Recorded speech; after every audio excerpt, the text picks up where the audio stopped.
Hello everyone, this is SBBFD Light Overlord, and it's been a long time since I've done this, but I am back to continue the Sonic the Hedgehog roller coaster with the best Sonic the Hedgehog game ever made, Sonic the Hedgehog 2 for the Sega Mega Drive / Genesis.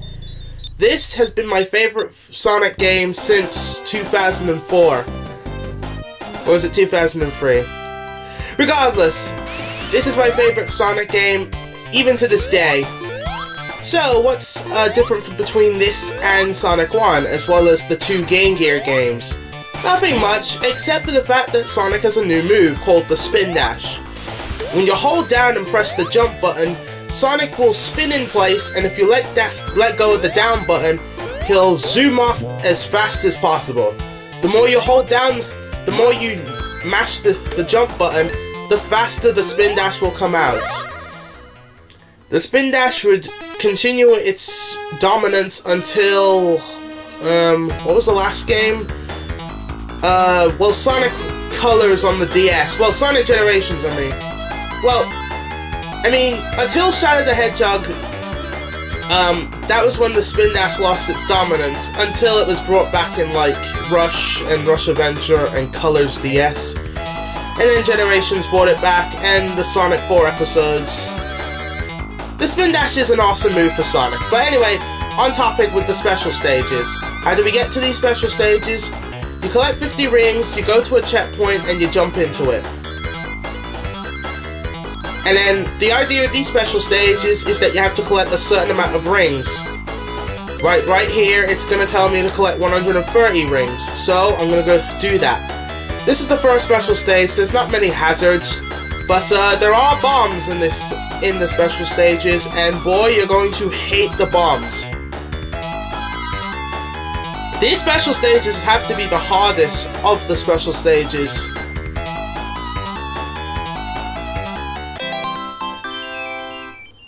But anyway, Chaos Emerald is mine at last.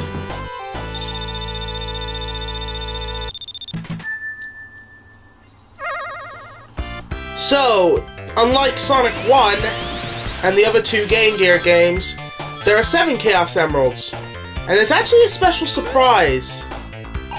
I'm not going to spoil it for those who haven't played Sonic the Hedgehog before, but let's just say Sonic gets a special surprise once he gets them. Wow, that was redundant, I already said that. Anywho.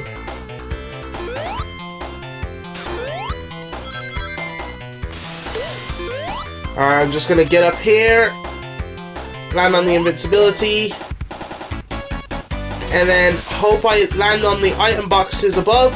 Yes. Sonic the Hedgehog 2 is my favorite because if you master the game, you can speedrun through it. I would continue going, but there's another checkpoint. I want to get the Chaos Emeralds as soon as possible. And this monkey is incredibly awkwardly placed. Well, the first time you play.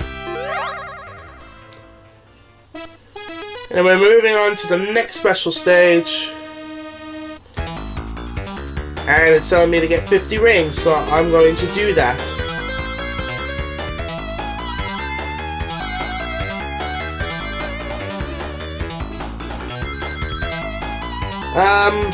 There's not much to talk about the special stages. Yeah. But if there's one advice, there are a couple of things I could advise. Is that you have to maneuver Sonic at the perfect times, otherwise you're going to miss plenty of rings. And you have to get the patterns down for these special stages. Special Stage 7 is the one that tricks you up all the time. So always follow the pattern, but Special Stage 7 will just trick you into thinking that pattern's going to continue. So yeah, these special stages require memorization. I'm not too big of a fan of these, as much as this is my #1 favorite Sonic game. These special stages are its main problem, but, you know, I still enjoy Sonic the Hedgehog 2, and I constantly play it every day. Well, not every day, but, you know, as much as possible.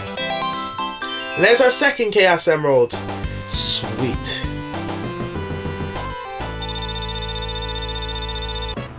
Extra life, that's awesome. Usually I'd be done with the level by now, because normally when I play Sonic the Hedgehog 2, I usually skip the Chaos Emeralds. Mostly because the bad ending is not so much of a bad ending. This and Sonic Blast are the only Sonic games that don't really bother me with getting the bad ending. Seeing that the bad ending, and I put that in quotation marks, doesn't seem like a bad ending at all. Even the simplest try again can make me go, oh, now I gotta do that. Ugh, messed up.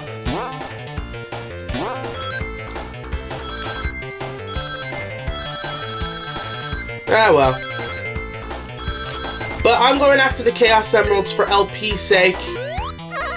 Plus I want to show off, well, that special surprise. Though if you've played Sonic the Hedgehog before, you should know that. You should know that surprise. Anyway, here's our third special stage, and it's littered with bombs. Oh, and I do not like bombs. I think it's this section coming up. Yeah, this section. Follow the rings. The controls are kind of slippery and kind of awkward at times. Especially if you're playing on a keyboard, it makes things a bit harder. But to my surprise, I didn't actually fail any of the special stages. So it's the opposite to the Recorder's Curse. You do well on the hardest things, and you mess up the easiest things. Is that how the Recorder's Curse works? I don't know. Anywho.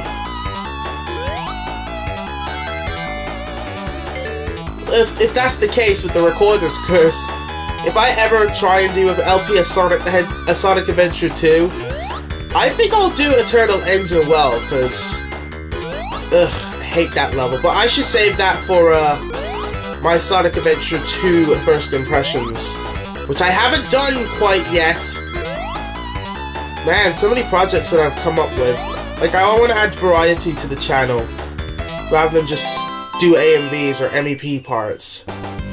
But anyway, here's our third Chaos Emerald, and I can't see it due to the emulator issues, but oh well. As always, I'm doing the 4 levels per video, so because of the fact that there are 2 acts in every level, we're going to be seeing 2 zones completed rather than 1 zone and then the first act of another zone. Or the last 2 acts of one zone and the first 2 acts of the other, you know. Anyway, this boss fight is incredibly easy. He does have a pinch attack where he's on his last hit. If he comes off the screen, he'll shoot his drill, but you can easily jump over that and kill him. That boss shouldn't give you any trouble at all, and if it does, well then, I have no comments. But anyway, moving on to Chemical Plants. By the way, Emerald Hill, it's a really fun level. You know, it's a nice little level to speed run through and helps you get into the action of Sonic the Hedgehog 2. Here's Chemical Plants. This is another one of those zones which can turn first-time players off. Well, except me. It seems like everything that turned many people off when they first played any of the Sonic games didn't turn me off. Well, except Sonic 2 8-bit, and even then it took me an hour to realize you had to press left to move that hang glider. How does that even work? Regardless, we're moving on to the ending of Act 1 of Chemical Plant. It's not this act that's the most famous, oh no. There's a section in the next zone which many people got turned off by.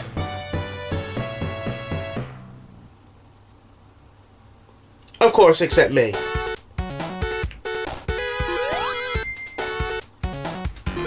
And now it's time to spin dash and go down.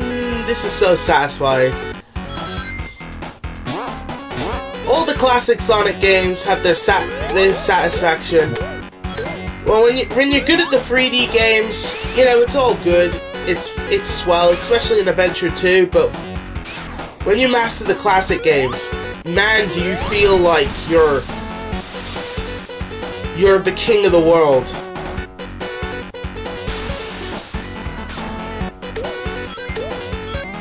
And I'll admit, Sonic 2 8-bit, I get some satisfaction out of mastering, and I don't know what the heck happened there. Anyway, I get satisfaction out of mastering Sonic 2 8-bit, despite the fact I'm not a fan of that game at all. I'm not saying it's the worst Sonic game ever made, it's the weakest in my opinion. I mean, increased difficulty with Sonic doesn't work for me.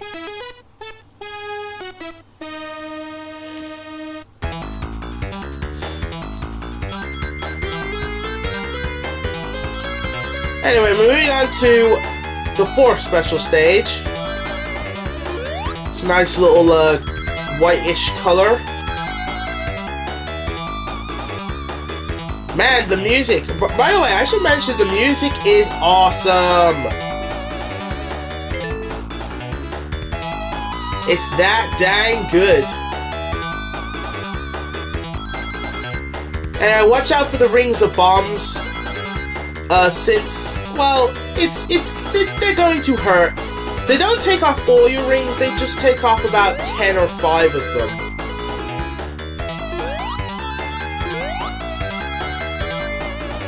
I'd advise jump from one side of the other so that you're safe. And this was a really risky move I just did. Don't do that. Just jump to the right and then jump back to the left once you go down the hill.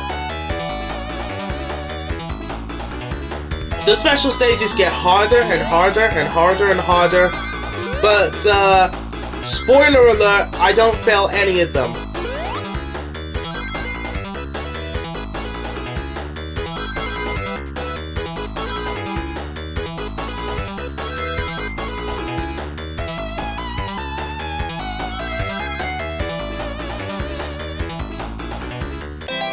And now we got that darn 4th Chaos Emerald, at last. We only need to get 2 more normally, but we gotta get 3 more, so yeah. And I'll get them as soon as possible. For now, it's back to Chemical Plant. I forgot how you get out of those. I think you have to move the D-pad left and right and left and right. Or you have to mash the jump button. Do both, because that seems to work for me. Oh boy, here's that section. I try to slow down so that I can find a way to completely ignore that section. Basically, the water is rising and you just gotta use these platforms to get up to the top, and there we go. The water didn't even touch me at all. That section many people died on. I didn't, but it was kind of a struggle. And now here's the next boss, and it's incredibly pathetic as long as you do this. You didn't even do an attack! But even though the bosses can be pathetic once you know what you're doing, my goodness, is it satisfying. It's like, yeah, Eggman, now you're mine. But anyway, I'll see you in part 2.